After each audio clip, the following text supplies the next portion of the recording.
ह्याच्यात जो अडकण्याचा जो ट्रॅप आहे EMIचा, हे लक्षात येत नाही की आपण ऑटोमॅटिक कशी त्याच्यात अडकत गेलो. तर मला ही गोष्ट जाणून घ्यायची की ती पहिली साईन कोणती आहे धोक्याची, की आपल्याला कळलं पाहिजे की आपण अडकत चाललोय EMI मध्ये, मग तिथं आपण सावध झालो पाहिजे. की लोक सुरुवातीला credit card 30 days 40 days free मध्ये वापरायला मिळते म्हणून वापरतात आणि काहीच महिन्यामध्ये ते स्मॉल EMI त्याच्यात ऑप्शन असतो मिनिमम बॅलन्स भरा. या दिवशी तुम्ही भरला समजायचं की तुम्ही आता एखाद्या व्यक्तीवर जर EMI त्याची चालू असतील तर त्याला गुंतवणूक करणं शक्य आहे का? EMI चालू आहे आणि गुंतवणूक नाही केली पाहिजे. सगळ्यात चुकीचा लोकांचा गैरसमज की मला लवकरात लवकर EMI संपवायची. बऱ्याचदा एक गोष्ट बघायला मिळते, घरात बरंच काय असतं तरी बऱ्याच लोकांचं मन अस्वस्थ असतं, मला ते पाहिजे. त्याचं का होतं? पण ते प्रगती करत असताना आपण रॅट रेस मध्ये तर नाही आहोत ना, याचं पण एक भान ठेवलं पाहिजे. आता मजेशीर गोष्ट सांगतो, आमच्या एक जवळच्या व्यक्तीने गाडी घेतली, ती MG ची सगळ्यात मोठी गाडी घेतली. जरा काय ती गाडीला कोणी घरात तरी चालवलं आणि जरा काय झालं की झालं ह्याचं टेन्शन वर. मग तू घेतेस कशाला, तुला एवढं टेन्शन नाही ते, कारण त्याच्यात जर काही झालं तर त्याच्याकडे त्या खर्चाचा पैसा नसतो. त्यामुळे तुम्हाला EMI फ्री लाईफ जगायचं असेल तर खूप गोष्टी सिंपल ठेवाव्या लागतात. साहेब, एखाद्याला जर EMIच्या जाळ्यातून बाहेर पडायचं, त्याला जर त्याच्यातून त्या ट्रॅप मधून बाहेर निघायचे, तर पहिली स्टेप काय असली पाहिजे? खूप खोल आणि खूप मोठा प्रश्न आहे. व्यक्तिशः तो बदलतो. एकापेक्षा जास्त जर EMI असतील तर प्रायोरिटी कोणत्या EMI ला दिली पाहिजे कमी करण्यासाठी?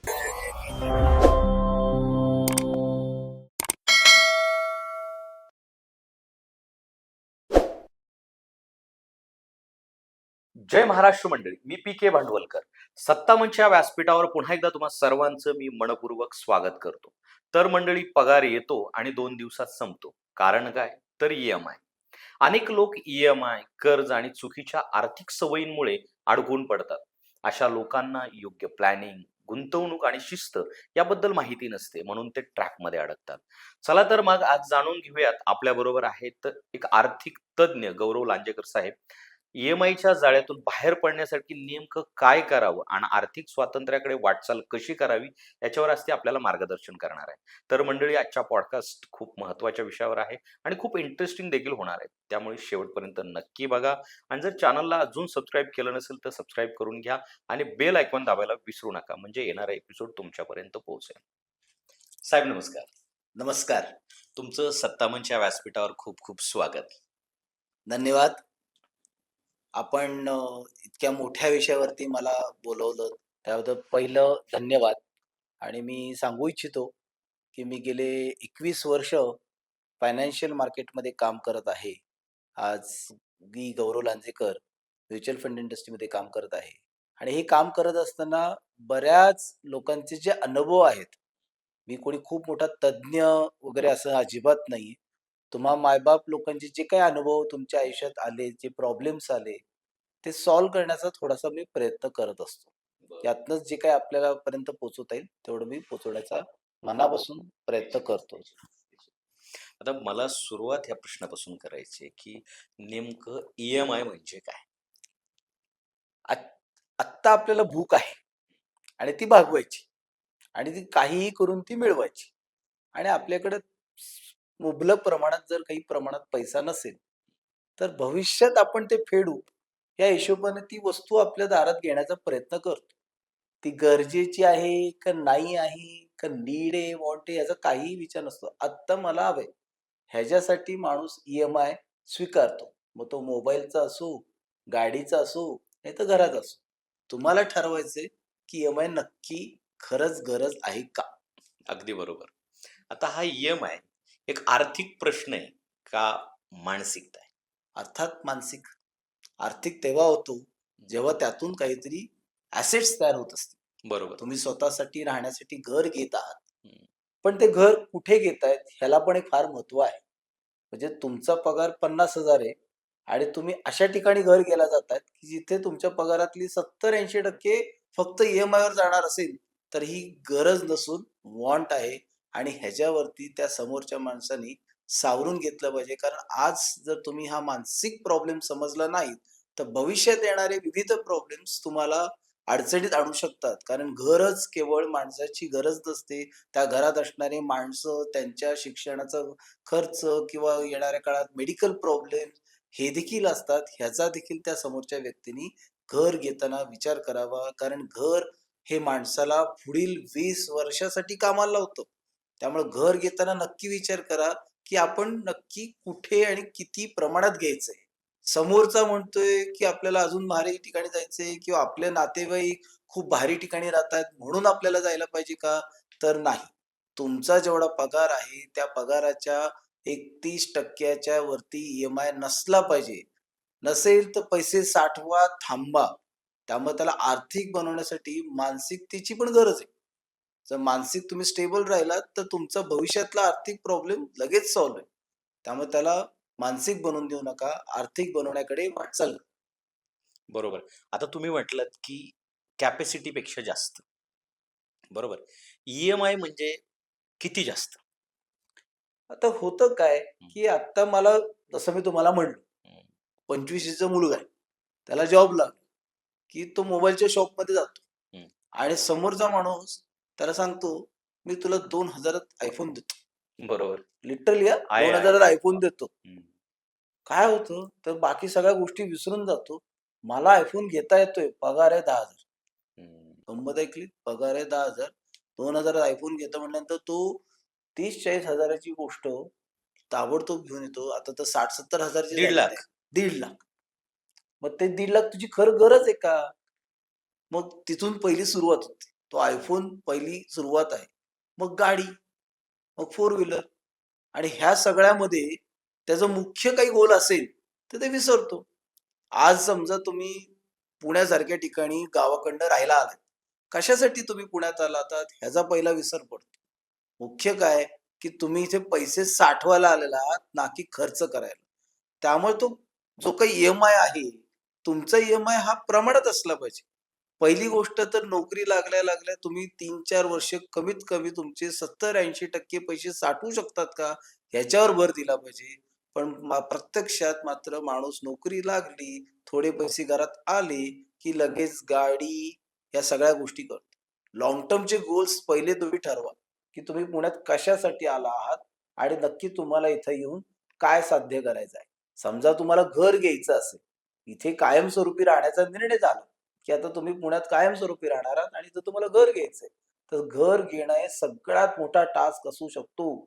तर त्याच्यासाठी तुम्हाला नियोजन करता आलं पाहिजे आणि जर ते आज नियोजन केलं, तर भविष्यात तुम्हाला बाकीच्या गोष्टी सहज घेता येणं शक्य आहे. सो पहिलं त्याचं नियोजन करणं फार गरजेचं आहे सर. आज तर ते नियोजन नाही झालं, तर पुण्यासारख्या ठिकाणी आजही 50 ते 70% लोकं वय वर्ष 50 40 ते 50 पर्यंत घर घेऊ नाही शकत. बरोबर. त्याचं कारणच आहे कारण तो ई-एम-आयच्या जाळ्यात अडकलाय. विविध वस्तूंचं प्रलोभन त्याच्या समोर असतं. त्यामुळे तो घर घेऊ नाही शकत. त्याच्या भविष्यात येणाऱ्या पेन्शनची सोय करू शकत नाही. मुलांच्या भविष्याच्या मोठ्या शिक्षणाची सोय करू शकत नाहीत. खूप साऱ्या गोष्टी आहेत. मधल्या काळात त्याला मेडिकल प्रॉब्लेम्स असतात. कधीतरी नोकरी जाते एखाद्याची. अशा सगळ्या गोष्टी असतात. परत घरातल्या अनेक जबाबदाऱ्या असतात. तुम्ही गावाकडनं आलात म्हणून गावाकडे देणंही असतं. बरोबर. त्या सगळ्या गोष्टींची त्या व्यक्तीनी जबाबदारी ठेवली पाहिजे. अदरवाईज तुम्ही ई-एम-आयच्या जाळ्यात अडकलात म्हणून समजा. तुम्हाला रोज 10 फोन येणार आहेत आणि त्या 10 पैकी तुम्ही 8 फोनला बळी नक्की पडणार आहात. तुम्हाला ठरवायचं की तुमचे गोल्स आहेत आणि ज्याच्याकडे गोल्स नाहीत, त्या माणसाला ई-एम-आयमध्ये अडकायला काहीही वेळ लागत नाही. बरोबर. त्यामुळे गोल्स ही प्रायोरिटी असली पाहिजे. तुम्ही कशासाठी पैसे कमवता आणि त्या पैशाचे काय नक्की नियोजन करायचंय हे तुम्हाला कळलं पाहिजे. नसेल कळत तर घ्या मदत. आज जगात मदत करणारे भरपूर आहेत. YouTube आहे.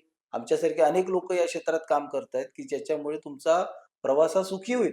जसं बरोबर. आपण एखाद्या क्रिकेट खेळताना तुम्ही जाता ना क्रिकेट कोचकडे बरोबर. किंवा जिम करायची, वजन कमी करायचे, जाता ना कोचकडे.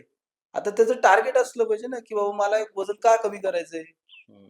मला ॲक्टर व्हायचंय म्हणून वजन कमी करायचंय का मला खेळायचंय म्हणून वजन कमी करायचंय? टार्गेट असेल तर ते सहज होतं. टार्गेटच नसेल तर किती मला ठरवलं तरी ते होऊ शकत नाही. बरोबर. तसं ते ॲसेट्स आहे. त्यामुळे ई-एम-आय कशासाठी घेतोय फार महत्वाचं आहे. अगदी बरोबर. कारण बाजारात खूप ऑफर्स आहेत. लोन पे फोन, प्रचंड. लोन पे होम. बँका त्याच्यावर तर चालतात. खरंय, खरंय. हं. त्यांचा पैशाने पैसा कमवायचा आहे. त्यांचा बिझनेससाठी ते म्हणजे हं, सगळ्यात मोठे गिराईक आहेत.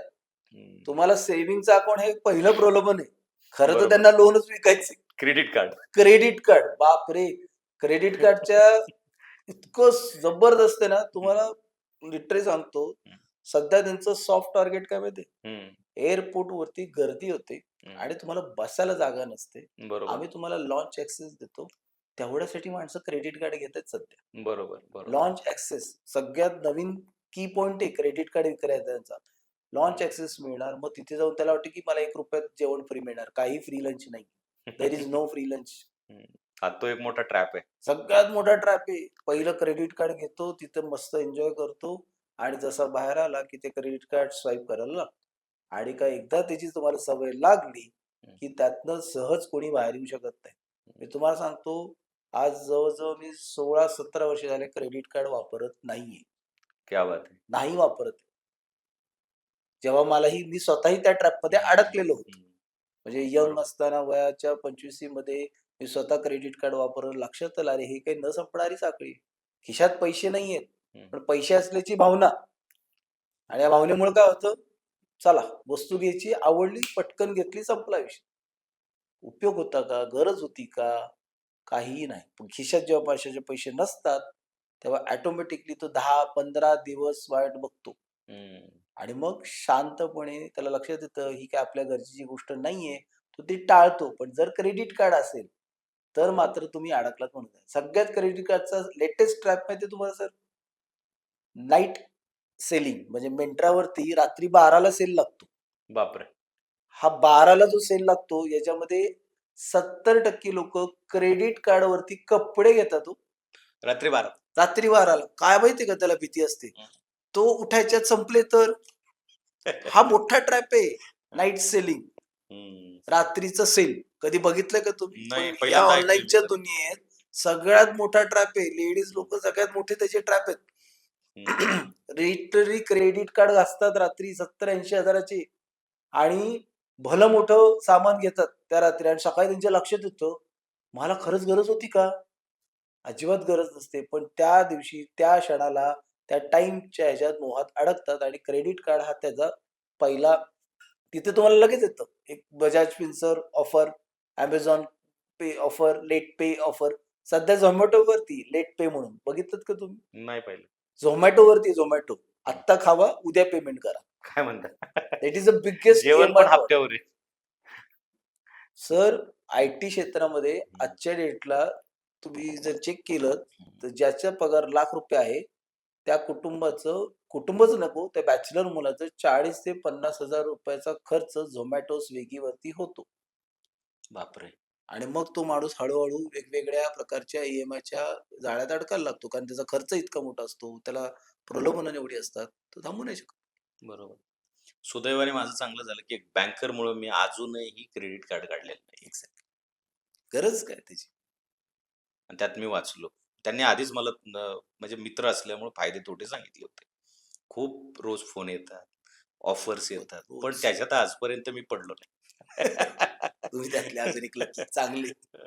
मला आता सगळ्यात महत्त्वाचं एक गोष्ट विचारायची कशी, की एखाद्या व्यक्तीचा पगार जर समजा ₹100 आहे, तर किती टक्के त्याने ई-एम-आय घेतला पाहिजे? म्हणजे त्याला झेपेल असा आणि किती टक्के जर तो त्याचा ओव्हरलोड होतो, कितीपर्यंत त्याचं लिमिटेशन असलं पाहिजे?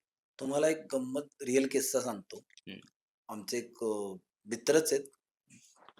बँकिंग क्षेत्रात काम करतायत. आता गंमत बघा, तुम्ही हं, बँकेचा उल्लेख काढला म्हणून सांगतो. हं, तर बँकिंग क्षेत्रात काम करतात. 2016 मध्ये मी त्याच्याकडे गेलो होतो आणि म्हणलं, "अरे, इथं नाव मी त्यांचं घेत नाही." हं, म्हणे, "अरे, कुठे आहे? चालू कर ना. एस-आय-पी चालू कर." हं, "अरे नाही रे, होतच नाही." अरे म्हटलं, "चांगला पगार आहे की तुला." हं, पर्सनल लोन आहे. क्रेडिट कार्डचं ई-एम-आय. हं, आत्ताच्या मुकाट्याने 8,000 ची एस-आय-पी चालू करायची आपल्याला. अरे शक्यच नाही. हं, तेव्हा त्याला 50,000 चा पगार होता. हं, अरे म्हणे, "मला पेट्रोलचा खर्च खूप होतो. मला ट्रॅव्हलिंग खूप करायला लागतं. मला कंपनीने सारखं बाहेर फिरवते." म्हटलं, "अरे आत्ता तू 2,000 ची पण एस-आय-पी जर चालू करत नसेल, तर काय उपयोग आहे त्या 50,000 चा?" हं, त्या दिवशी त्याला त्या सगळ्या गोष्टी बारकाईने सांगितल्या. "अरे," म्हटलं, "तुझे पर्सनल लोन हे 15% ने जात आहे. तुझं क्रेडिट कार्ड तू लेट करायला लागलायस, त्यामुळे 36% ने जात आहेत." मग हे सगळं करत असताना त्याच्या लक्षात आलं त्याच्याकडं पुण्यात तो आलाय कशासाठी? काहीही शिल्लक राहत नाहीये. त्या दिवशी मात्र त्यांनी 2 तास बसून त्याला ठरवलं, की बाबा तुला काय करायचंय? काय तुझं गोल आहे? तुला काय वाटतंय? तुझं बँकिंग सेक्टर तुझा जॉब सिक्युअर्ड आहे का? नाही ना, म्हणून तर रोज टेन्शन आहे. सगळ्या गोष्टी खर्च होतात, बाहेर जावं लागतं, ऑफिसच्या स्टाफला कुठेतरी पार्टी द्यावी लागते, अशा सगळ्या गोष्टी कराव्या लागतात. म्हटलं ह्याची काही गरज नाही. Just cool down. थोडंसं प्लॅनिंग कर. त्या दिवशी त्यांनी काहीतरी करून 8 नाही 4,000 ची एस-आय-पी स्टार्ट केली. हळू त्याला लक्षात आलं, की त्याच्या काय मिस्टेक्स होतायत. पहिलं हम्म. पर्सनल लोन बंद केलं, क्रेडिट कार्ड बंद केलं आणि त्याला त्या बाकीच्या गोष्टीच्या ज्या महत्त्वाच्या आहेत, की तुझा जॉब नसताना तुला जर घरी इन्कम पाहिजे असेल, तर काय करायला लागेल? हे त्या डोक्यात दिवशी बसलं. तुम्हाला सांगतो, आज त्या व्यक्तीचा जवळ-जवळ 1,00,00,000चं म्युच्युअल फंड आहे. हम्म. 16 ते क्या बात आहे. 2026 आणि तो चक्क भाड्याच्या घरात राहतोय. गंमत बघा. हम्म. आज साधारणतः 14 ते 15,000 रुपये तो भाडं देतो. 80% तो सेव्हिंग करतोय. या 10 वर्षामध्ये जसं त्याची लायबिलिटी संपली, त्याच्यापेक्षा डबल स्पीडनी तो कामाला लागला आणि त्याचा जो पोस्ट होती त्यावेळेला, तो साधा एक एरिया मॅनेजर होता. बघता-बघता त्या कंपनीमध्ये त्याची जी प्रगती झाली, कारण त्याच्यावर लायबिलिटीच नव्हती. इकडे ॲसेट जमा होत असल्यामुळे त्याला एक वेगळाच कॉन्फिडन्स यायचा. जॉब गेला तरी माझ्याकडे आत्ता काहीतरी आहे बॅकअप.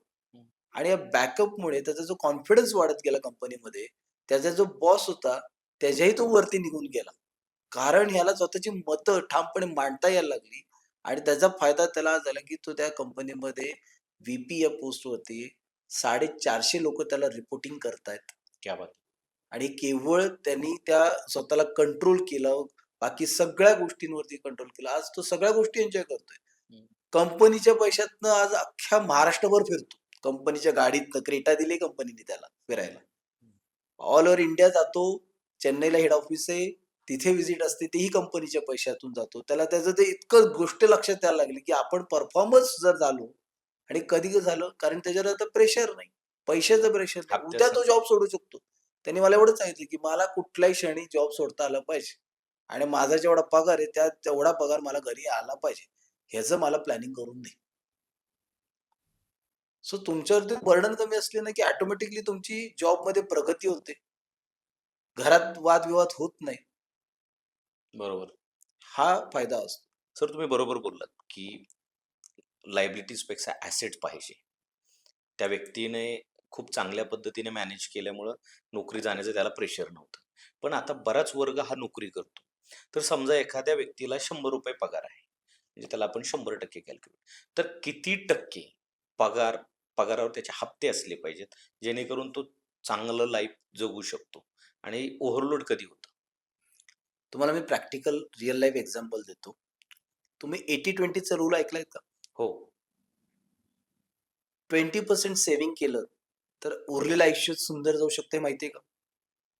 केवळ 20% सेव्हिंग. आता बेसिक काय आहे, की तुम्हाला ₹100 पगार आहे. त्या ₹100 मधले जर तुम्ही ₹20 हे तुमच्या पहिल्या 3 ते 4 वर्षाच्या सेव्हिंग्ज साठी ठेवले. म्हणजे की काही इमर्जन्सी आली, जॉब गेला, काही झालं, तरी तुम्ही पुढचे 3 वर्ष सर्व्हायव्ह करू शकाल. एवढे ₹20 तुम्हाला ठेवायचे. उरलेले त्या ₹100तले ₹20 तुम्हाला पेन्शन आहे का? सर तुम्हाला पेन्शन आहे? नाही. मग तुम्हाला उद्या इन्कम पाहिजे असेल, तर ॲसेट तुमच्या कामाला लावावे लागतील ना. बरोबर. तर ते ॲसेट जमा करण्यासाठी तुम्हाला लाँग टर्मला ₹20 टाकणं फार गरजेचं आहे. उरले आता 60. हं. आता 60 मधनं तुमच्या दैनंदिन ज्या गरजा आहेत, बेसिक गरजा, किराणा माल, लाईट बिल, पेट्रोल, मोबाईलचं बिल, थोडंफार एंटरटेनमेंट, थोडंफार घरच्यांबरोबर थोडंसं आउटिंग, हं. ह्या ज्या काही गोष्टी आहेत त्याच्यासाठी एक ₹20 ठेवा. बरोबर. उरले 40. आता हे 40 मध्ये तुम्हाला काय-काय बसवायचं माहिती आहे? या सगळ्या तुमच्या वॉन्ट्स आहेत. हं.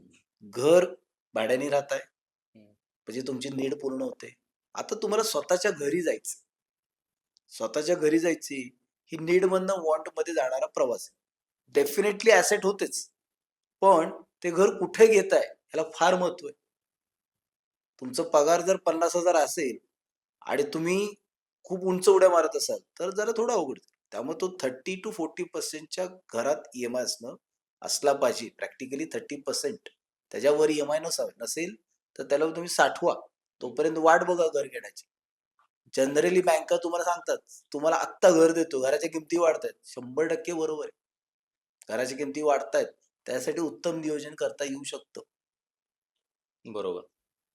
आता हे बऱ्याच लोकांना ह्याच्यात जो अडकण्याचा जो ट्रॅप आहे ई-एम-आयचा, हे लक्षात येत नाही, की आपण ऑटोमॅटिक कशी त्याच्यात अडकत गेलो. तर मला ही गोष्ट जाणून घ्यायची, की ती पहिली साईन कोणती आहे धोक्याची? की आपल्याला कळलं पाहिजे, की आपण अडकत चाललोय ई-एम-आयमध्ये. मग तिथं आपण सावध झालो पाहिजे. तुम्ही जसं मगाशी म्हणालात, क्रेडिट हं, कार्ड मी घेतलं नाही. हं. त्यामुळे तुम्हाला लक्षात नसेल, की लोकं सुरुवातीला क्रेडिट कार्ड 30 डेज, 40 डेज फ्रीमध्ये वापरायला मिळते म्हणून वापरतात. बरोबर. आणि काहीच महिन्यामध्ये ते स्मॉल ई-एम-आय त्याच्यात ऑप्शन असतो. हं. मिनिमम बॅलन्स भरा. बरोबर. ज्या दिवशी तुम्ही भरलात, हं. समजायचं की तुम्ही लोनच्या विळख्यात अडकायला सुरुवात झाली. पाणी वरपर्यंत गेलेलं आहे. बरोबर. जे तुमच्याकडे पैसे तर नव्हतेच. ते हं, पुढच्या महिन्याच्या पगारात तुम्हाला तो भरता येणार नाहीये. हं, मग तुम्ही ती घेतलीत कशाला वस्तू? हं, वस्तू आणि त्याचा सगळ्यात प्रॉब्लेम काय माहितीये का? तो बॅचलर असू दे, हं, नाहीतर ती लग्न झालेली व्यक्ती असू दे. हं. समोरच्याकडे दिसलं, की माझ्याकडे पाहिजे. हा जो काय आत्ताचा चाललेला प्रवास आहे, तो कदाचित त्या WhatsAppच्या स्टेटस सारखं चाललेला दिसतं. स्टेटस. हं, हं, मला स्टेटस ठेवायचं. हं, अडकलात तुम्ही ट्रॅपमध्ये. आणि सगळ्यांच्या ॲड्स जर बघितल्यात, हं, हं. तर त्या स्टेटससाठी बनलेल्या आहेत. बरोबर. मग मला सांगा, मग तुम्ही त्या ट्रॅपमध्ये नाही का अडकणार? तुम्ही त्या स्टेटसच्या मागे लागलात. विशेष करून तुम्हाला सांगतो, नुकत्याच म्हणजे आत्ता असं बोलू नये, पण 20 वर्षापूर्वी वुमन एम्पॉवरमेंट खूप कमी होती. म्हणजे एक बरोबर. लेडीज कामाला जाण्याचा जो 100 पैकी 10 बायका कामावर जात असतील, तर आता कदाचित 50 पर्यंत तो प्रवास पोहोचलेला आहे. हं. आणि ह्या सगळ्या ॲड इंडस्ट्रीचं आणि बँकेचं सॉफ्ट टार्गेट वुमन आहे. काय हा म्हणता? सगळ्यात सॉफ्ट टार्गेट वुमन आहे. तुम्ही कशा? कुठलीही ॲड बघा, त्या वुमनच्या रिलेटेड असते. सगळ्या ॲड. हं. मग ती ॲड बघून ती व्यक्तीला काय वाटणार? घ्यावं वाटतं. तिला ते काय ते लिपस्टिक किंवा त्या सगळ्या ज्या काही गोष्टी आहेत, त्याचा जर एखाद्या बाईला विचारला, तर तेवढ्या पैशात अख्खं घर चालू शकतं. हं. धिस इज फर्स्ट त्याचा स्टेटसचा प्रश्न. कपडे, ज्वेलरी. इथून त्याचा सगळा वॉन्टकडे जाणारा प्रवास सुरुवात होतो. आणि मग नुकतंच लग्न झालं, हं. की मग त्या 2 नवरा बायकोंमधला सगळ्यात महत्त्वाचा विषय असतो, की बाबा किती खर्च? मुलाचा विषय वेगळाच असतो. हे बरोबर. सगळ्या वॉन्ट्सकडे जाणारा प्रवास आहे. हं, आता सध्या मुलांनाही स्टेटस फार महत्वाचं हं. आहे. जिम केली पाहिजे का? केली पाहिजे. पर्सनल ट्रेनरची गरज आहे का? अजिबात नाही. मग तरीही आत्ताची यंग जनरेशन 25 ची पोरं तुम्ही जर जिममध्ये गेलात आणि जर चेक केलं, तर तो ट्रेनरच. ₹10,000 पर्सनल ट्रेनरला देतो. अरे पगार 30,000, 50,000 आणि तुम्ही 10,000 पर्सनल ट्रेनरला देताय. मग या ट्रॅपमध्ये कोण अडकलं? तोच अडकणार. त्याला जबाबदार कोण? स्वतः. बरं मी जिम करतोय. घरच्यांना काय जिम करताय, जिम कर. पण जिमसाठी 10,000 बरं 10,000 ची एस-आय-पी ठेवली, तर आयुष्यभर त्याला पुरेल एवढा पैसा त्यांनी निर्माण होऊ शकतो. पुढे काम करायची गरज नाही. पण नाही 10,000 ची एस-आय-पी पाहिजे. एस-आय-पी नको. मी जिम इन्स्ट्रक्टरला देणार. मला बिल्डवर व्हायचं. अरे तुला क्रिकेट खेळायचंय का? किंवा तुला जाऊन कुठं स्पोर्ट्समन व्हायचंय का? तर ते पर्सनल ट्रेनरला पैसे. त्यातनं आउटपुट आलं पाहिजे ना. म्हणजे इन्कम जनरेट होते का? नाही. हेल्थसाठी जिम सगळ्यांना गरज आहे. सध्या तुम्ही जर बघितलंत घरांमध्ये पेट डॉग्सचं क्रेज आहे. हं. हे सगळे ट्रॅप्स आहेत आणि हे सगळे तुम्हाला तुमच्या खर्चाव्यतिरिक्त अनेक खर्च उद्भव करणारे खर्च आहेत. बरोबर. मग ते सगळ्या गोष्टीकडं कुठं वळतंय सगळं गणित? कुठेतरी ह्याची ई-एम-आय पर्यंत पोहोचणारच ना. बरोबर. असा काही एवढा पगार नाहीये प्रत्येकाला, की सगळे शौक पाणी पूर्ण करून परत तुमचे बँक बॅलन्स मजबूत, तुमचा रिटायरमेंट इन्कम मजबूत. असा एक व्यक्ती मला सापडला नाही मागच्या 20 वर्षात, की असले सगळे शौक करून त्याचा बँक बॅलन्स चांगला आहे. शक्यच नाहीये सर. हं. त्याला जर नीट त्याचं सुखी आयुष्य जगायचं असेल, प्रॉपर प्लॅनिंग करायचं असेल, तर त्याला त्याचं सेव्हिंग्जचा भर जास्त ठेवावा लागेल. अन्यथा तो ई-एम-आय ट्रॅपमध्ये अडकेल. आता या ई-एम-आयचं आता आत्ताच तुम्ही म्हटलं, की नवरा-बायकोंचा संबंध, भांडणं. तर ह्या ई-एम-आयचा परिणाम वैयक्तिक जीवनावर वैवाहिक जीवनावर कसं होतं? म्हणजे अँक्झायटी, गिल्ट, भांडणं, काय तुम्हाला अनुभव आले आतापर्यंतच्या आयुष्यात? खरं तर हे त्या प्रत्येक कुटुंबातले हे खरं तर वैयक्तिक असतं. पण मी कोणाचंही न नाव घेता हे अनुभव जे आमच्या समोर ते कपल्स शेअर्स करतात, ते सांगण्याचा खरं तर प्रयत्न करतोय. काय होतं, की आधी घर हवे म्हणून बायको, नवरा सगळेजण काटकसरीने वागायला लागतात आणि अचानक ते घराचं निर्णय घेतात. म्हणजे माझ्याकडे आत्ताच एक घटना होती. वय वर्ष साधारणतः 30, ती मागच्या 3 वर्षापूर्वी त्यांचं लग्न झालं आणि आता घर घ्यायचंय. म्हटलं थांबा एवढी काय घाई आहे? अजून तुम्हाला मूल व्हायचंय, त्याला त्या मुलाला ॲडमिशन कुठे मिळेल हे तुम्हाला माहीत नाहीये. हं. नाही घर कशासाठी घ्यायचं? नाही घ्यायचंय. म्हटलं बरं ठीक आहे घ्या. ते घर घेतल्यानंतर काय झालं? घर घेतलं, मग ओढून-ताणून ई-एम-आय भरायला सुरुवात झाली. पहिलं वर्ष त्यांनी अगदी वाह! किती मोठं कार्य कारण सगळ्या जगाचं त्यांच्या कौतुकाचा वर्षाव झाला ना. बरोबर. आई-वडिलांनी कौतुक, सासऱ्यांनी कौतुक, मित्रांनी कौतुक. पहिलं तू घर घेतलंस. वाह! वाह! वाह! वाह! सगळं झालं. छान. पण खरं सांगतो 10 पैकी 1-2 लोकं असतील, की तो हा जो दुःखात प्रवास आहे ना, तो पूर्ण करण्यासाठी सक्षम असतात. उरलेले 8 त्यांना त्यांची लाईफस्टाईल बदलायची नसते. त्यांना त्यांच्या बाकीच्या गोष्टी बदलायच्या नसतात. कुठेही काटकसर करायची नसते. मग ते म्हणजे एवढा मोठा ई-एम-आय घराचा घ्यायचा. मग गाडी पण पाहिजे. मग गाडीचा परत ई-एम-आय होतो. मग बाहेर फिरायला जायचंय, मग तो खर्च येतो. मग बाहेर पण कुठेतरी जायचंय.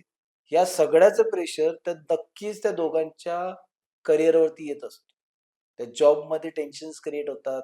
जॉबमध्ये टेन्शन्स क्रिएट झाले की त्यांचे परफॉर्मन्स डल होतात आणि पाहिलंय मी त्यांचे परफॉर्मन्स डल झाल्यानंतर पीअर परफॉर्मन्स अरे जॉब गेला तर ई-एम-आय कोण भरणार? बरोबर. मग रात्र 12-12 पर्यंत काम. मग घरात कोण नाहीच आहे संवाद साधायला. हं. दोघंही घराच्या बाहेर. संवाद कुठून होणार? बरोबर. संवाद तुम्ही फक्त ऑनलाईनच करणार किंवा WhatsAppवर करणार. हे प्रकार खूप वाढलेत. विशेष करून आय-टीमध्ये जर आत्ता बघितले, तर एकतर एआय डिस्टर्बन्समुळे प्रचंड प्रेशर वाढलेलं आहे. कोणाचाही बरोबर. जॉब कधी जाऊ शकतो आणि त्याच्यात ई-एम-आयचं बर्डन असल्यामुळे 12-12 तास ही लोकं काम करतात. पण काम करून समाधानरीत्या रिझल्ट देऊ शकतात का? नाही देऊ शकत. तुमच्या डोक्यावरती प्रचंड जर कर्जाचा भार असेल ना, तर हं. फक्त गाढवासारखं काम करू शकत. घोड्यासारखं नाही. घोड्यासारखं काम करायचं असेल तर तुम्हाला माइंडसेट खूप शांत असावा लागतो. तुम्ही जर बघितलं एखादी घोड्याची रेस, तर त्याला रेसपूर्वी कसं असं शांत केलं जातं. त्याला चिडचिडा करून नाही ठेवलं जात. कधी बरोबर. छोटेसे ऑब्झर्वेशन बघा तुम्ही. का? कारण त्याला फोकस असला. तो चिडचिडा झाला तर तो कुठेही सैरावं व्हायला पळेल. बरोबर. ई-एम-आयचं बर्डन असलं, की असंच होतं. जे मगाशी मी तुम्हाला म्हणालो, की त्याचा परफॉर्मन्स वाढला. कारण त्याच्या डोक्यात बर्डन नाही ना. मला नाही जॉब करायचा, दे तू सोडून. ही म्हणण्याची खिशात तुम्हाला रेझिग्नेशन ठेवण्याची हिंमत तेव्हा येते, जेव्हा तुमचं सेव्हिंग असतं. बरोबर. ई-एम-आय डोक्यावर असलं तुम्ही काय मुकाट्याने काम कर. बरेचदा असं होतं, की कमी पगारात काम करावं लागतं. दुसरीकडे जॉब करायला गेलो आणि जर जॉब केला, तर ई-एम-आय कोण भरणार? हं. म्हणून कित्येक लोकं कमी पगारावरती अनेक वर्ष काम करतात. आता मग सांगा कमी पगारावर काम करायचं, लाईफस्टाईल नाही बदलायची. मग ते घर सुखी राहू शकतं का? नाही. घर घेतलं पाहिजे, पण त्याची एक लिमिट ठरवणं फार गरजेचं आहे. शेजारच्यांनी घेतलं, मित्रांनी घेतलं किंवा अजून घरातल्या कोणीतरी त्या पॉश सोसायटीत घेतलं, मग आपल्याला जायचंय. हे सर्रास सध्या होतं. बऱ्याचदा एक गोष्ट बघायला मिळते साहेब. घरात बरंच काही असतं. तरी बऱ्याच लोकांचं मन अस्वस्थ असतं. मला ते पाहिजे. हे असं का होतं? काय आहे, मला पाहिजे इथं सगळा प्रवास सुरू होतो. कारण तो कधी थांबणारच नसतो. आज हे पाहिजे तर उद्या ते पाहिजे. हं. गरज नसताना तुम्ही बघेल, की लोकं घरात अनेक वस्तू घेऊन येतात. अनेक, हं. अनेक वस्तू घेऊन येतात.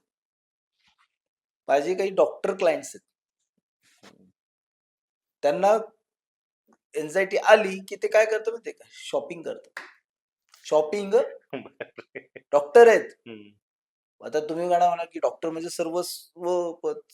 सर्वोत्तम, शिक्षणामध्ये उत्तम. हं. बऱ्याचदा डॉक्टर लोकांचे फायनान्शियल प्लॅनिंग बोंबललेलं असतं. मी कुठल्याही वैयक्तिक डॉक्टरची टीका करत नाही. बरोबर. त्यांना असं वाटतं, की आपण सर्व शिक्षण मिळवलेलं सर्वोत्तम शिक्षण मिळवलंय. तरी काय फायनान्शियल प्लॅनिंग सोपं आहे. काय असतं त्याच्यात? हं. पण तिथेही गडबड होते. बरेचदा इंजिनियर्स असतात, आय टी इंजिनियर्स आहेत. त्यांना वाटतं की आय टी, ChatGPT हे आमच्या गोष्ट आहे. आणि हे सगळं असल्यामुळे काय होतं, की सगळ्या गोष्टी आपण सहज करू शकतो आणि भविष्यात आपला पगार खूप वाढू शकतो किंवा भविष्यात आपलं इन्कम खूप वाढू शकतो. पण प्रत्यक्षात सहज कोणाचंही उत्पन्न वाढत नाही बरोबर. आणि ते वाढत नाही. मग घरात सगळ्या गोष्टी आल्या आहेत. मग हे टिकेल का? इथून ती अस्वस्थता खरी तर सुरुवात होते. साधं आहे.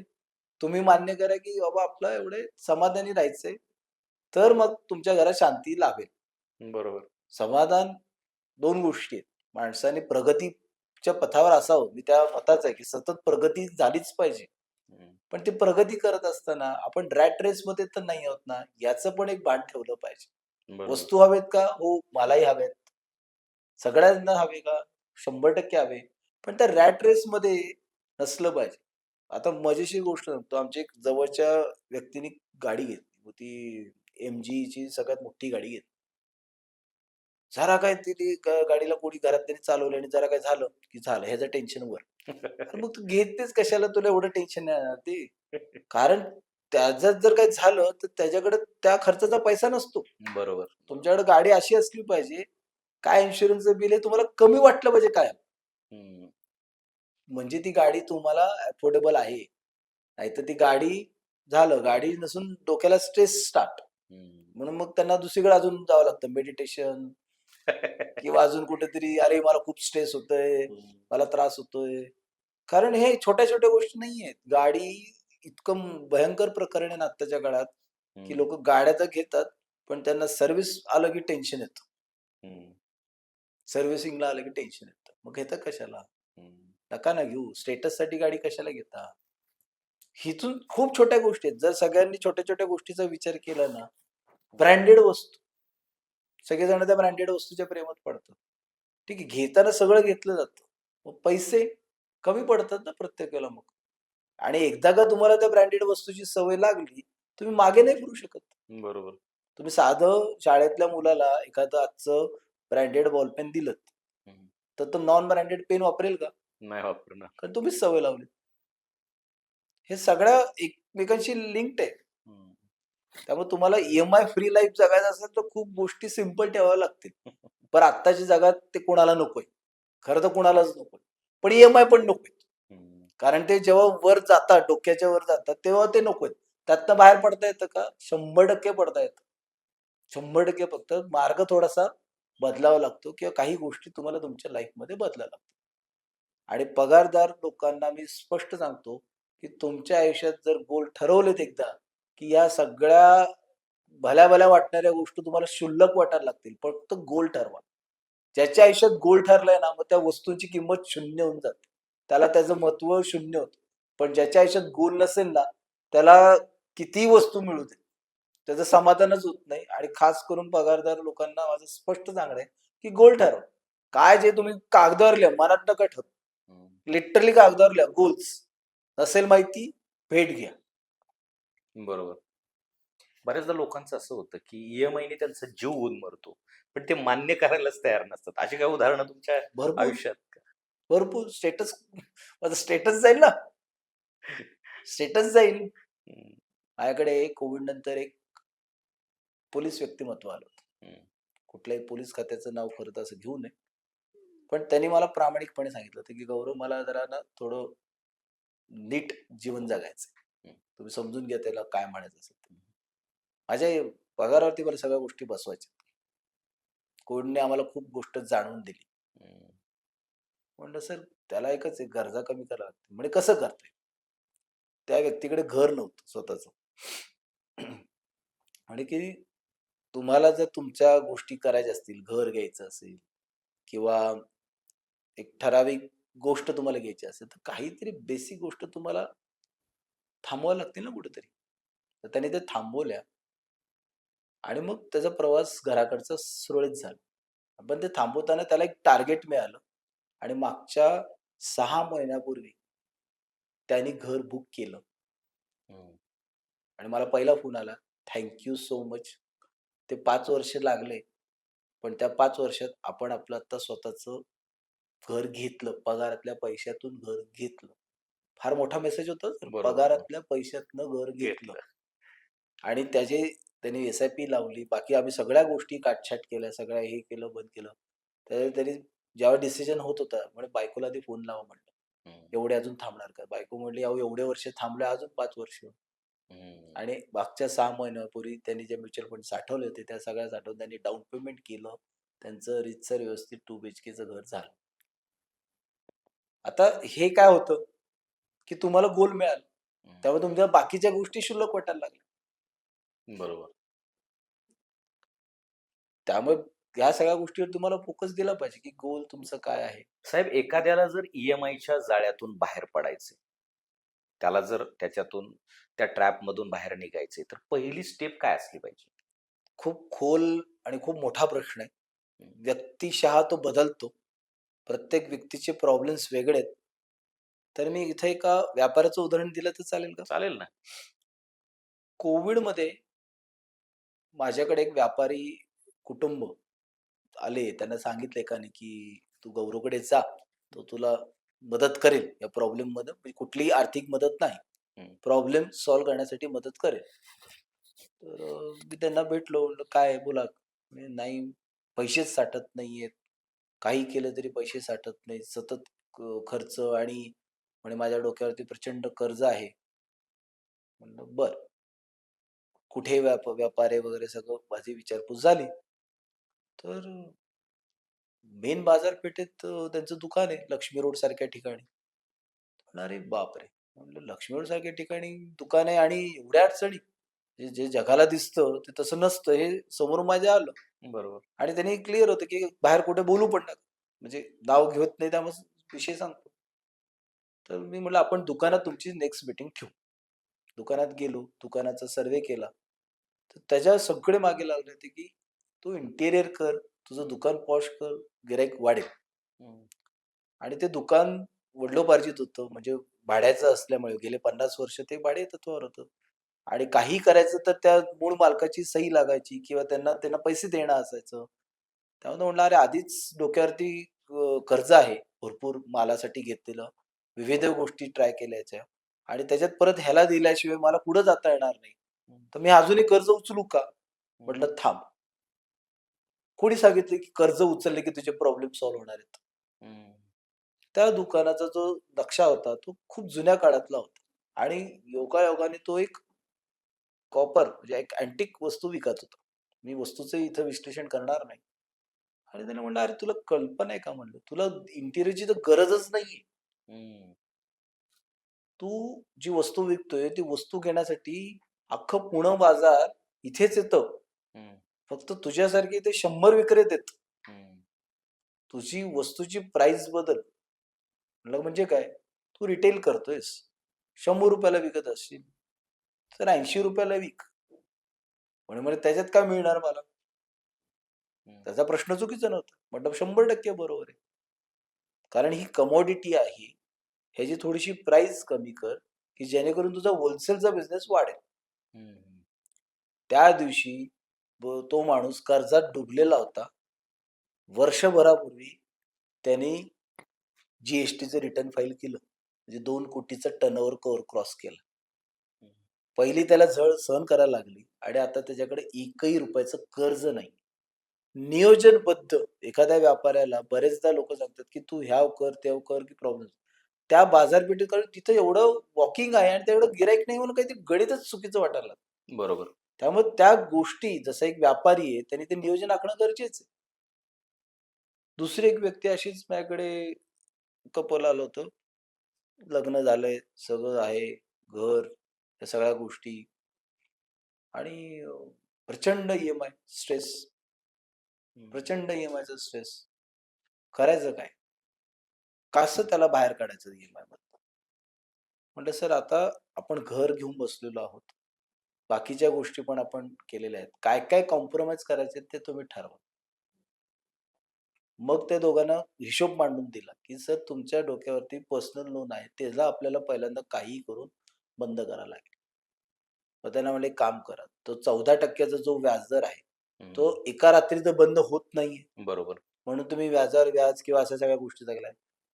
त्यांना म्हटलं, की "घरावरती टॉप अप मिळते का बघा." मग त्यांना बँकेत इन्क्वायरी केली, घरात लॉंग टर्मचा टॉपअप मिळाला, त्यांचा हप्ता कमी झाला. हम्म, पहिला तर त्यांचे हप्ते कमी केले, लॉंग टर्ममध्ये टाकले. हम्म, 30-25 वर्षाच्या लॉंग टर्ममध्ये टाकले, 20 ते 25 वर्षामध्ये. म्हटलं आता ह्याला आता दुसरा पर्याय आहे की साइड बाय साइड तुम्हाला थोडंसं सेव्हिंग पण बाजूला ठेवता आलं पाहिजे. बरोबर. त्यांचं थोडं सेव्हिंगकडे लक्ष दिलं गेलं. या सगळ्यामुळे काय झालं की त्यांच्या लक्षात आलं की आता माझ्याकडे थोडेफार पैसे बाजूला पडतायत. ईएमआय तर कमी झाले नव्हते, पण मनातला स्ट्रेस कमी व्हायला लागला. आणि जसजसे त्यांचे सेव्हिंगकडे पैसे वाढायला लागले, त्यांच्या बँक अकाउंटमध्ये, त्यांच्या म्युच्युअल फंड अकाउंटला जसे-जसे त्यांना पैसे दिसायला लागले, त्यांचा स्ट्रेस कमी झाला.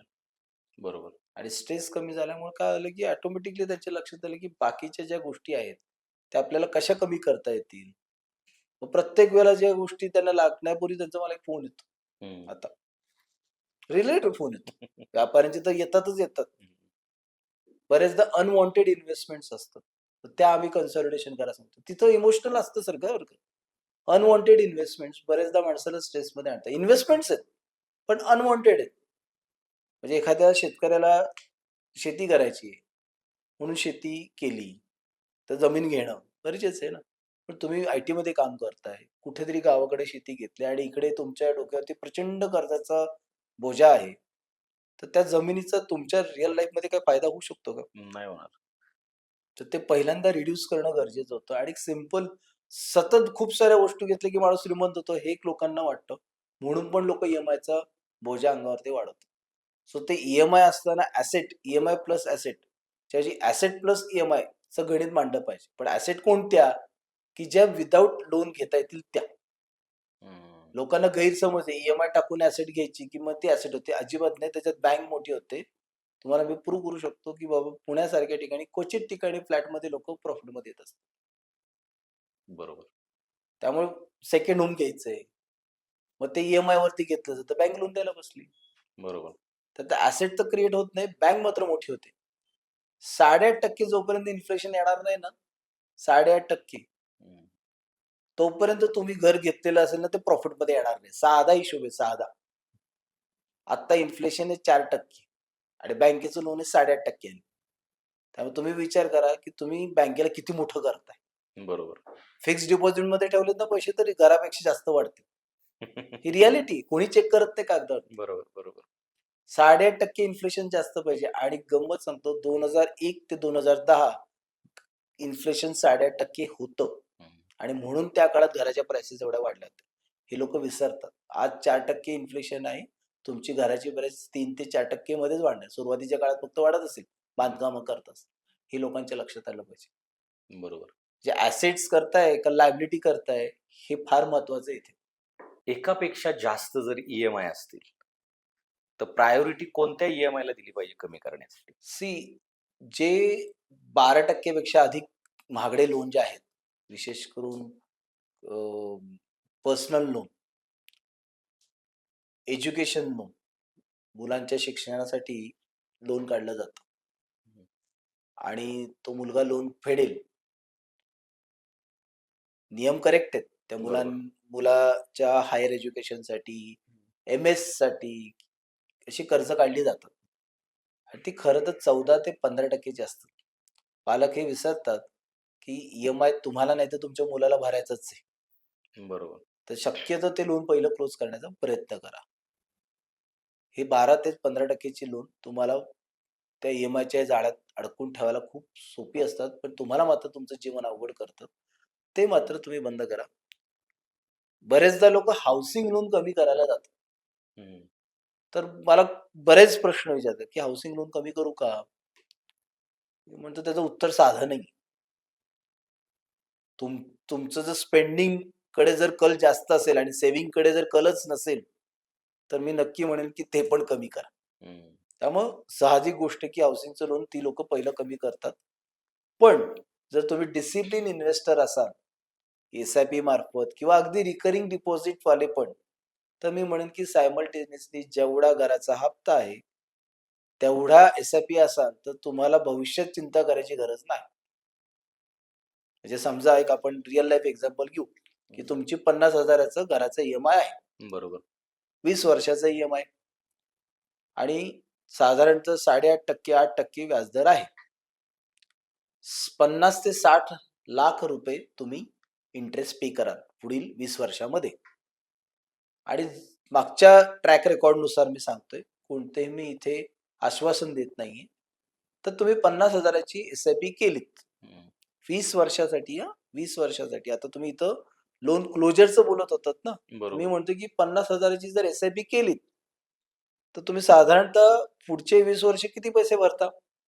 वर्षाला 6 लाख इंटू किती झाले 20 वर्षात? 1,20,00,000. बरोबर.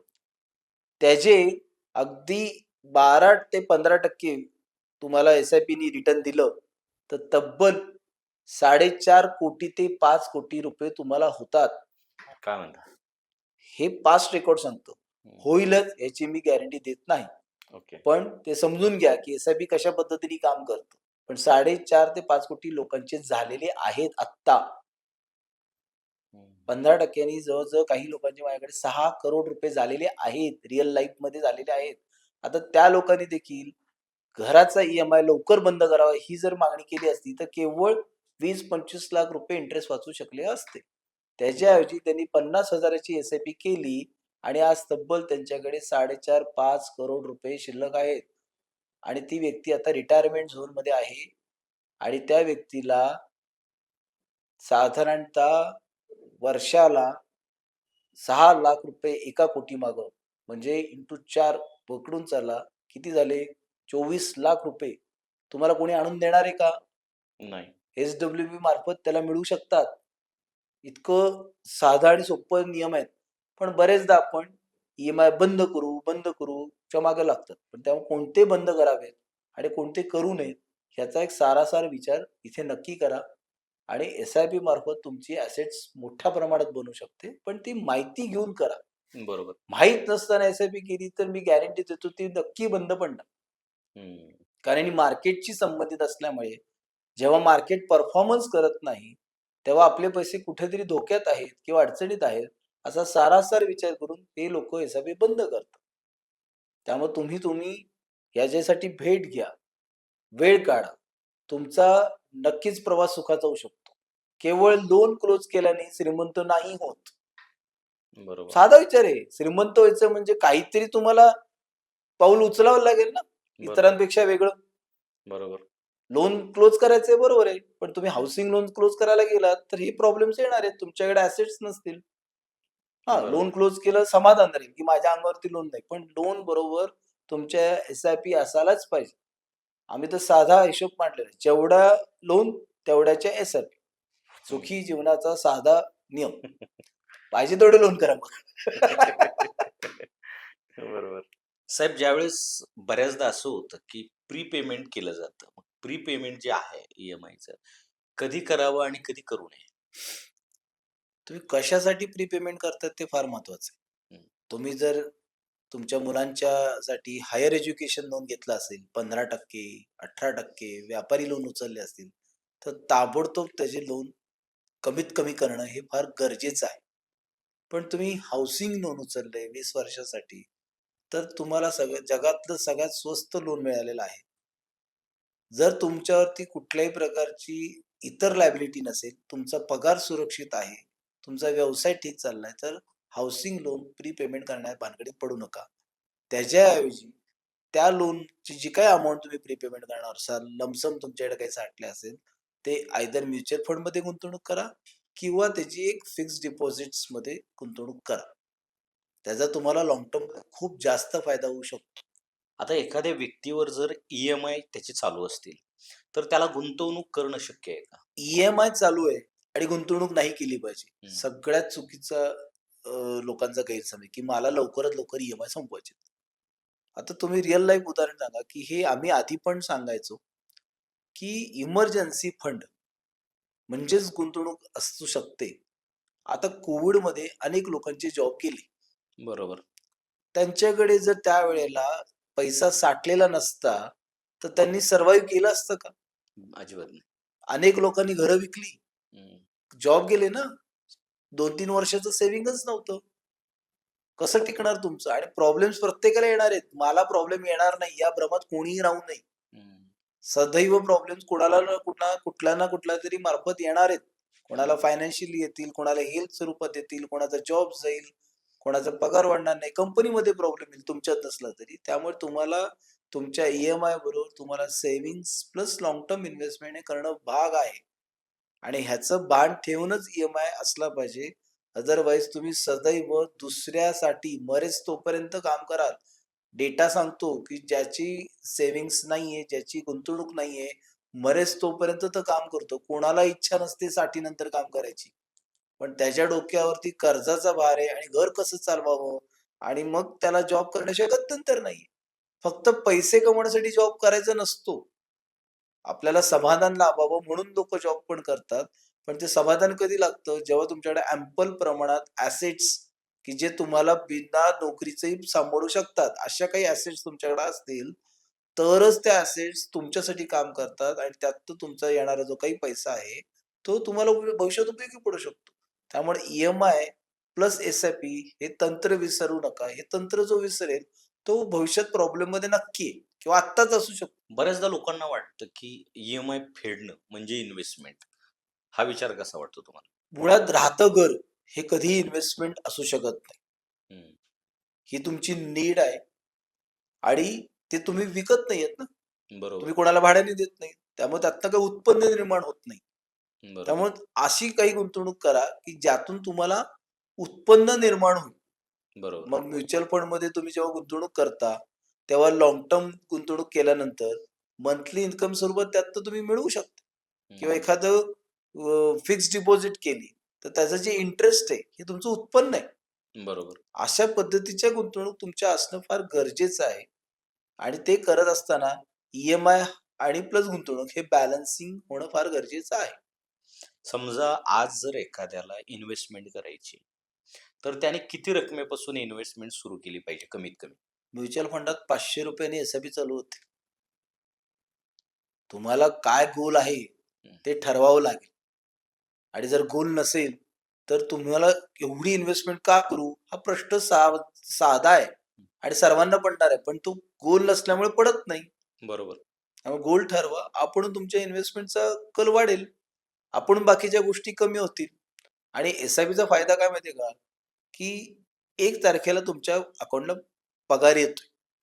माझ्याकडे बरेचसे म्हणजे ऑलमोस्ट 80% लोकं 5 तारीख ठेवतात एस-आय-पीची. हं, त्यामुळे होतं काय, की त्यांचा पगार आल्या-आल्या एस-आय-पीमध्ये कन्व्हर्ट झाला. तर उरलेल्या पगारातच घर चालवायचंय किंवा खर्च करायचा आहे. ऑटोमॅटिकली सेव्हिंग झाली. हं. सगळ्यात छान मार्ग आहे सेव्हिंगचा. तर त्यामुळे तुमचे लाँग टर्म गोल्स पण होतात, खर्चही कमी होतो आणि ईएमआय सारखं बर्डनही कमी होऊन जातं. आता एफ-डी व्हर्सेस म्युच्युअल फंड सुरुवात कशापासून करायला पाहिजे? पहिले जे काही तुमचे शॉर्ट टर्म्स गोल आहेत, हं, वर्षभराचे, 2 वर्षाचे, 3 वर्षाचे, हा सगळा पैसा फिक्स्ड डिपॉझिट्स किंवा म्युच्युअल फंडमधल्या लिक्विड फंड स्वरूपाचे जे काही फंड आहेत, अशा फंडात असली पाहिजे. इक्विटी फंडामध्ये 2 ते 3 वर्षासाठी कृपया गुंतवणूक करू नयेत. केवळ कालावधी चांगला आहे, मार्केट फॉल झाला असेल, तर त्यावेळेला फक्त विचार करू शकता.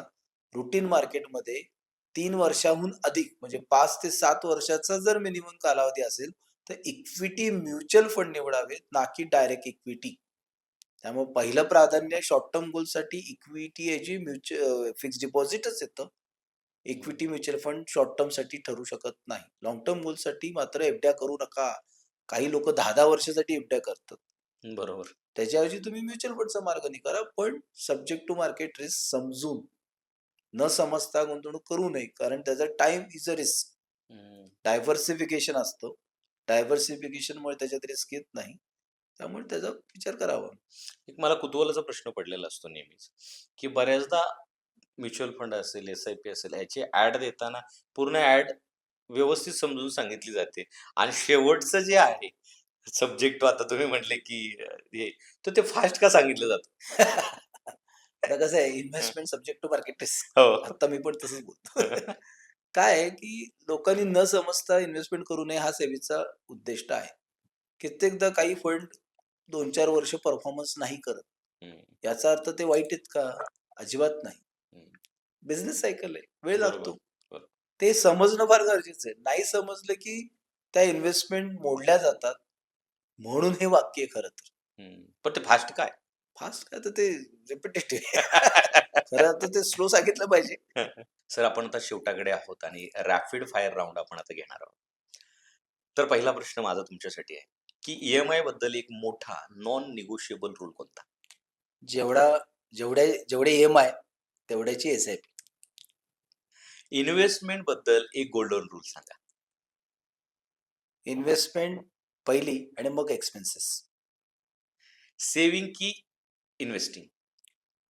Short term saving, long term investment. Job की बिझनेस? बिझनेस करण्यासाठी मुबलक भांडवल असेल तर भांडवली व्यवसाय आणि लग्न झालं नसेल तर पैसे न लागणारा कोणताही सर्व्हिस इंडस्ट्रीचा व्यवसाय. गोल्ड की इक्विटी? अर्थात इक्विटी. गोल्ड कोणतंही उत्पादन करत नाही, कोणतेही जॉब क्रिएशन करत नाही. रिस्क की रिग्रेट? रिस्क. मनी की टाइम? टाईम. आज हा पॉडकास्ट ऐकणाऱ्यांना उद्याचा करावा असा एक निर्णय कोणता? गुंतवणूक जर चुकली असेल तर लगेच सुधरा. ती टाळून काही फायदा होणार नाही. साहेब, तुम्ही सत्ता मंचावर आले आणि आम्हाला भरभरून गुंतवणुकीबद्दल, ई-एम-आय बद्दल मार्गदर्शन केलं. त्याबद्दल सत्ता मंच आपला सदैव आभारी राहील. मी पण आपला आभारी राहील. तुम्ही जे प्रश्न विचारेल त्याचा तुमच्या सर्वच ग्राहक किंवा सगळ्या व्ह्युअर्सना खूप जास्तीत जास्त फायदा व्हावा. त्यांचे प्रॉब्लेम्स त्यांच्या आयुष्यात ते सॉल्व्ह व्हावे, हीच श्रीकडे इच्छा. तर मंडळी, आज आपल्या सत्ता मंचच्या व्यासपीठावर सन्माननीय गौरव लांजेकर साहेब आले आणि त्यांनी ई-एम-आयच्या जाळ्यातून बाहेर पडण्यासाठी नेमकं काय करावं याबद्दल आपल्याला मार्गदर्शन केलं. त्याबद्दल मी सत्ता कुटुंबाच्या वतीने त्यांचे खूप खूप आभार मानतो. आपणही आम्हाला ऐकून घेतलं आणि वेळ दिला त्याबद्दल आपल्या सर्व मंडळींचे मी आभार मानतो. गौरव लांजेकर साहेबांना मी पुढील वाटचालीसाठी खूप खूप शुभेच्छा देतो. तर मंडळी, पुन्हा भेटूयात एका नव्या विषयावर, एका नव्या पाहुण्यांबरोबर. भेटत राहू, बोलत राहू. तर मंडळी, अजूनही चॅनलला जर सबस्क्राईब केलं नसेल तर सबस्क्राईब करून घ्या आणि बेल आयकॉन दाबायला विसरू नका, म्हणजे येणारा एपिसोड तुमच्यापर्यंत पोहोचेल. आणि जर एपिसोड आवडला तर जवळच्या व्यक्तीपर्यंत नक्की शेअर करा आणि हा एपिसोड ज्यांना ई-एम-आयच्या जाळ्यातून बाहेर पडायचे त्यांच्यापर्यंत नक्की पोहोचवा. तोपर्यंत सर्वांना माझा जय हिंद, जय महाराष्ट्र.